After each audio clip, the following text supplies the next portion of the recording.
Okay, well, Aaron cut down the tree, one of the trees. Still has to go on the fence and do the ivy, but he used a chainsaw and got a lot of it down. So he's gonna come out here and just cut it up little by little and put it in recycling, put it out for the garbage, and get quite a bit of it.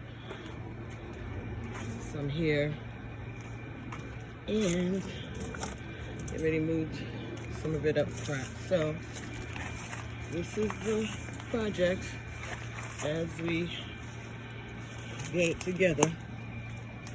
I appreciate it though. It's a lot to do, but getting it done.